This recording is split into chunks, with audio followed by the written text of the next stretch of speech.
जब बाहर एक आदमी जा रहा था तो सबने कह दिया ये खिलौना ले आना, ये खिलौना ले आना, लेकिन जिसके बच्चे के माँ बाप ने पैसे दिए उसी का खिलौना आया, तो जिसका पैसा उसी का वो। लेकिन संजोग गुप्ता एक हाईली एक्सपीरियंस्ड आदमी है और वो ब्रॉडकास्ट डील के लिए, अब चूंकि आईसीसी को प्रॉब्लम होगा ब्रॉडकास्ट डील का, इसलिए कि इतने कॉम्पिटिटर्स नहीं है, सही है, जो दो बड़े चैनल थे इंडिया के वो दोनों मर्ज हो गए। अब ब्रॉडकास्ट डील के लिए संजोग गुप्ता को इसीलिए लेके आए कि वो आके आईसीसी की अगली जो साइकिल होगी उसके लिए ब्रॉडकास्ट डील लेके आएंगे। हाईली एक्सपीरियंस, और सबसे बड़ी बात है कि वो खुद जर्नलिस्ट है। अच्छा, मेरा जो सवाल है ना शाहिद साहब, वो ये कि इस पोस्ट के लिए 25 ममालिक से कोई 2500 एप्लीकेशंस आई थी, तो क्या ये नहीं देखा जाता कि ऑलरेडी जय शाह वहाँ है, तो ये थोड़ी अजीब सी चीज नहीं है? कोई भी अजीब चीज नहीं। अब तो आपको ज्यादातर स्टाफ भी कम्युनिकेशन में भी, मार्केटिंग में भी, फाइनेंस में भी, सब जगह भारत नजर आएगा, इसलिए कि उनका पैसा है, उनका क्लाउड है, हेड हंटिंग होती है। अगर किसी को इतराज है तो आ जाए और साबित कर दे, लेकिन कोई भी आगे नहीं आएगा, ना कोई ऑस्ट्रेलिया से आएगा, ना इंग्लैंड से आएगा, कहीं से भी नहीं आएगा। और दूसरी बात आपकी भी सही है ना कि अब इट्स ऑल कमर्शियल, उनको लगता है कि वो अच्छे स्पॉन्सर्स ला सकते हैं, ब्रॉडकास्ट वो राइट अच्छे जा सकते हैं। पिछली वाली डील में भी उनका काफी कुछ हाथ था, लेकिन वो टेबल के दूसरी तरफ बैठे थे। आईसीसी में एक और अहम तरीन ओहदे पर इंडियन की एंट्री हो गई है। सलीम खालिक साहब आईसीसी के चेयरमैन के बाद चीफ एग्जीक्यूटिव भी इंडियन जो है उसको बना दिया गया है। 25 ममालिक से 2500 एप्लीकेशंस आई, तो सिर्फ उन्हें इंडिया नहीं मिला।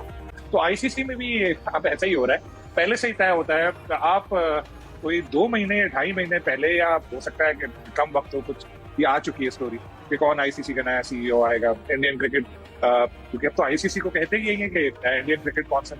तो पहले ये डिसाइडेड था कि किसको लेकर आना है, उनकी सब खबरें छप चुकी थी, सब कुछ था। तो 2500 होती या 25,000 एप्लीकेशन होती, आना इनको ही था। और ये सहाफी हैं, एक खुशी की खबर इनके तकरीरी से ये है कि एक रिपोर्टर जो है वो आईसीसी का चीफ बन सकता है।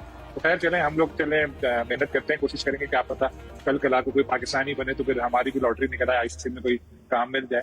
बहरहाल अब इसमें कोई हैरानी की बात यूं नहीं है कि इंडियन मीडिया ने ही काफी पहले ये डिस्क्लोज कर दिया था कि कौन आएगा आईसीसी का नया चीफ, और आहिस्ता आहिस्ता करके हर जो शोबा है आईसीसी का उसमें इंडियन भी आते जा रहे हैं। और मुझे तो वसीम खान के लिए अब थोड़े खतरे की घंटी लग रही है कि उनको भी शायद किसी दिन कोई प्रेस रिलीज आए कि खिदमात का उनकी तारीफ करते हुए उसे कहा जाए कि अब नहीं रहे, क्योंकि अब पूरा आईसीसी को जय शाह जब से आए हैं तो पूरा आईसीसी के ऊपर कंट्रोल कर लिया।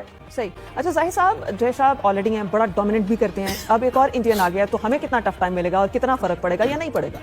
देखिए, पाकिस्तान को तो आईसीसी की तरफ से पहले ही टफ टाइम मिलता है, और ये जो आपने अभी इंट्रो में भी कहा कि 25 ममालिक से 2500 दरखास्तें थी और 2500 में से उस शख्स का इंतखाब किया गया जो 2-3 माह पहले से इंडियन मीडिया बता चुका था कि इनके लिए राह हमवार की जा रही है और उनको मुंतखब किया जाएगा, तो उनको दोबारा मुंतखब कर लिया गया। जहाँ तक ये तल्लक है कि सिर्फ कॉम्पिटेंट इंडियन बंदे हैं या सॉफ्टवेयर में या आईटी में बहुत तेज़ हैं, उसकी कलाई भी खुल गई है पाक भारत जंग में, जब जंगी जुनून छाया हुआ था भारत का। तो इससे पहले मैंने भी इंडिया का टूर किया है, बेंगलोर भी गया जिसको आईटी का शहर कहा जाता है। हमारे जहन में भी एक बात बैठी हुई थी कि इंडियन दुनिया भर में जहाँ भी हैं आईटी में हमसे बहुत आगे हैं, साइबर नेट में हमसे बहुत आगे हैं, तो सारा कुछ तो सामने आ गया। 3 दिन की जंग थी उसमें सामने आ गया। तो जो इन्होंने पहले एक जहन बनाया हुआ था कि इंडिया का ही बंदा लेना है, तो इंडियन को उसको में बिठा दिया। पाकिस्तान को यकीनी तौर पर टफ टाइम मिलेगा, लेकिन आने वक्तों में देखना होगा किस किस्म के फैसले किए जाते हैं। ऊपर जय शाह थे, पहले सबको मालूम है कि अमीर शाह के बेटे हैं जो वहाँ के वज़ीर दाखिला हैं, तो वो भी कहाँ पाकिस्तान के हक में फैसले करते हैं।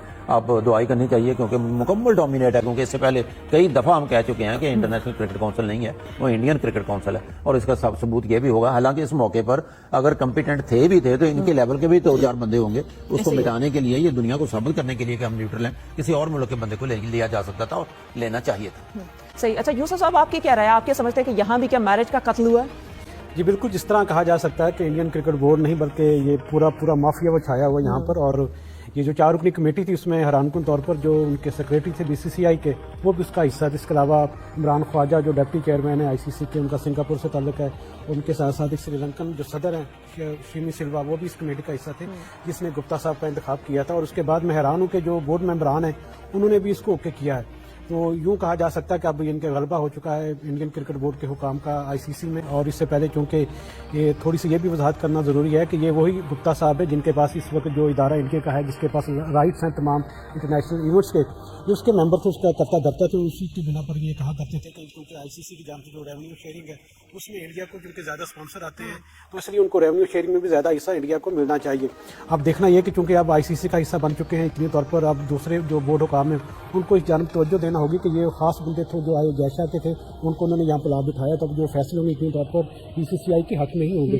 तो इसमें पाकिस्तान क्रिकेट बोर्ड को भी इतने तौर पर भी आवाज़ बंद करनी चाहिए, दूसरे जो हम ख्याल बोर्ड उनके साथ बातचीत करनी चाहिए कि सिर्फ ये गुप्ता नहीं है बल्कि इससे पहले जो इवेंट्स के जो प्लानर होते हैं ICC के, उसमें भी इंडियन जो अहम मुद्दे पर शामिल हैं, और उनके साथ साथ जो कमर्शियल का इदारा है इंडिया ICC का, उसके करता धरता भी इंडियन ही है। तो मजमूई तौर पर एक बड़ी तादाद जब अब ICC का हिस्सा बन चुकी है जिसमें ज़्यादातर इंडियंस हैं, और तमाम फैसले वही हो रहे हैं जो जैशा चाह रहे हैं। तो इतनी तौर पर पाकिस्तान क्रिकेट बोर्ड के साथ साथ दूसरे बोर्ड हुकाम को भी अपनी आंखें खोलना होगी कि अब ऐसा नहीं होगा कि तमाम फैसले वही हैं जो इंडियन क्रिकेट बोर्ड के हुकाम चाहते हैं। तो इस पर किसी को तो आवाज़ उठानी चाहिए, क्योंकि सिर्फ अगर चुप रहेंगे तो फिर वही होगा जो इंडियन क्रिकेट बोर्ड चाहता है और जो ICC के जो करता धरता वो चाहते हैं। ये कितनी बड़ी तादाद में, क्या दुनिया में सिर्फ इंडियन ही ऐसे हैं जो उस मेरिट पर उतरते हैं पूरा, क्या उसके अलावा दुनिया में कोई ऐसे लोग नहीं है जो इस ओहदे पर काम कर सकते हैं? जैशा को भी थोड़ा सा अपनी सोचना चाहिए कि इस तरह उन पर पहले ही उंगलियां उठ रही हैं जो अपने जो फैसले किए जा रहे हैं ICC में। ये सिर्फ इंडियन क्रिकेट बोर्ड की इनके ये जागीर नहीं है ICC, ये तमाम मेंबर ममालिक की मुशावरत से, उनकी रजामंदी से इसमें फैसले होते हैं।